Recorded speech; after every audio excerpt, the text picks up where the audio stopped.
जो हैं गौरव गोयल जी, उनका निष्कासन। देखिए, बीजेपी सरकार ने अभी बताया कि 6 साल के लिए उन्हें प्रथम सदस्य भी निष्कासित कर दिया गया है। उन्हें 2.5 साल बाद याद आया कि उनका मेयर जो है रुड़की का, वो भ्रष्ट है। ये हमने सुनी और उन्हें निष्कासन करा है अपनी पार्टी से, वो भी लोगों को भ्रमित करने के लिए, लोगों को एक धोखा देने के लिए। अगर उन्होंने निष्कासन करा है तो उन्हें, जैसे उन्होंने यशपाल राणा के खिलाफ कार्रवाई करी थी, उन पर बैन लगा दिया था तुरंत, जबकि उनकी बात पूरी तरह सुनी भी नहीं गई थी तब, उसी हिसाब से अब गौरव गोयल को भी ऊपर बैन लगा रहे। विधायक प्रदीप बत्रा ने, जो एक मतलब बीजेपी के नेताओं के साथ मिलके ये घटनाक्रम को अंजाम दिया है, और वो भी एक ऐसे घटनाक्रम को जो आने वाले समय में लोगों के बीच में नफरत, वो पद चिन्हों पे चल रहे हैं अंग्रेजों के, कि डिवाइड एंड रूल कीजिए।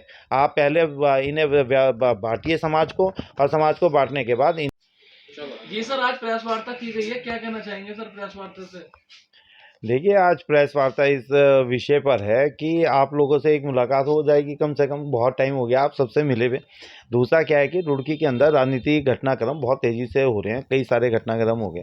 तो हमें भी लगा कि भाई विपक्ष से कोई पूछने नहीं आ रहा, विपक्ष को कोई पूछ नहीं रहा कि इस घटनाक्रमों में क्या होना चाहिए, कैसे होना चाहिए।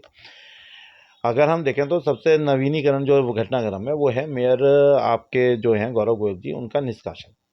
देखिए, बीजेपी सरकार ने अभी बताया कि 6 साल के लिए उन्हें प्रथम सदस्य भी निष्कासित कर दिया गया है। उन्हें 2.5 साल बाद याद आया कि उनका मेयर जो है रुड़की का, वो भ्रष्ट है। वो किसी की सुनता नहीं है, और ना वो मतलब अपने सरकार के खिलाफ जाके सारे काम कर रहा है। 2.5 साल तक जब वो लिप्त था और राज्य सरकार उसके साथ मिल के काम कर रही थी, तब तक उनकी समझ में ये बात नहीं आई। उन्होंने उससे कार्य पूरे कराए अपने, जो कार्य गलत से गलत हो सकते थे, जो पार्षदों ने हंगामा काटना था बीजेपी के, उन्होंने भी पूरा हंगामा काटा। उसके खिलाफ बोलना कि वो भ्रष्टाचार में लिप्त है, लेकिन तब सरकार ने नहीं सुनी। हाँ, अब सरकार कह रही है हमने सुनी और हमने निष्कासन करा है अपनी पार्टी से, वो भी लोगों को भ्रमित करने के लिए, लोगों को एक धोखा देने के लिए। अगर उन्होंने निष्कासन करा है तो उन्हें, जैसे उन्होंने यशपाल राणा के खिलाफ कार्रवाई करी थी, उन पे बैन लगा दिया था तुरंत, जबकि उनकी बात पूरी तरह सुनी भी नहीं गई थी तब, उसी हिसाब से अब गौरव गोयल को भी ऊपर बैन लगा देना चाहिए। गौरव गोयल की जितनी सदस्यता है उसे ख़त्म कर देनी चाहिए। जो उनके उनके पास अधिकार हैं, उन अधिकारों को ख़त्म करके तुरंत जो है मेयर गौरव गोयल को निष्कासित कर देना चाहिए। लेकिन ऐसा सरकार नहीं कर रही है। हो सकता है आने वाले टाइम में उन्हें क्लीन चिट देके सरकार वापस बीजेपी में अपनी से उसमें जो है सम्मिलित कर ले।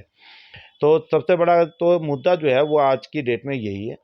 दूसरा जो चल रहा है प्रकरण, वो सबसे बड़ा प्रकरण जो हुआ है, जो बहुत गलत हुआ है शहर के लिए, वो हुआ है अरविंद कश्यप जी का।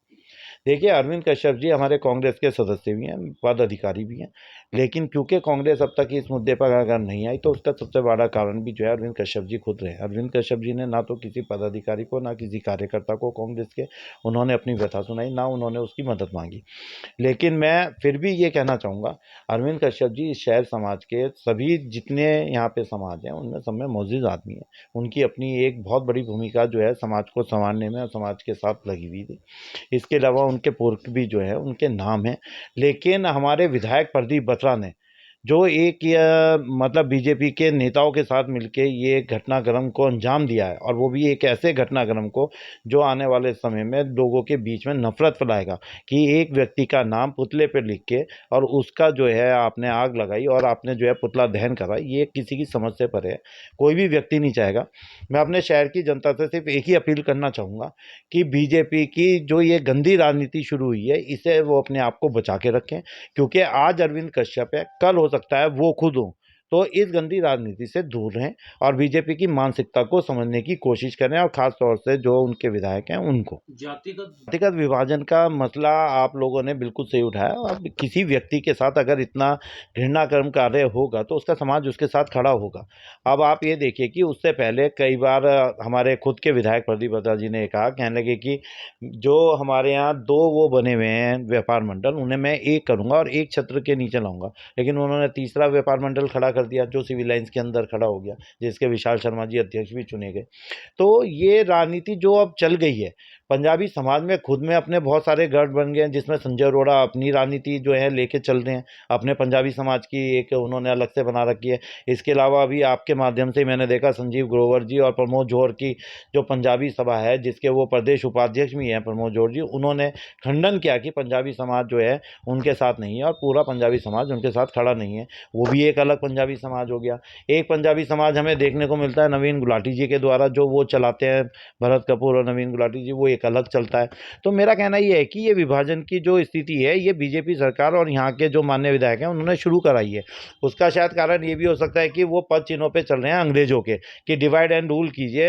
आप पहले इन्हें बांटिए समाज को, और समाज को बांटने के बाद इन्हें अपनी तरफ मिलाकर वो कीजिए।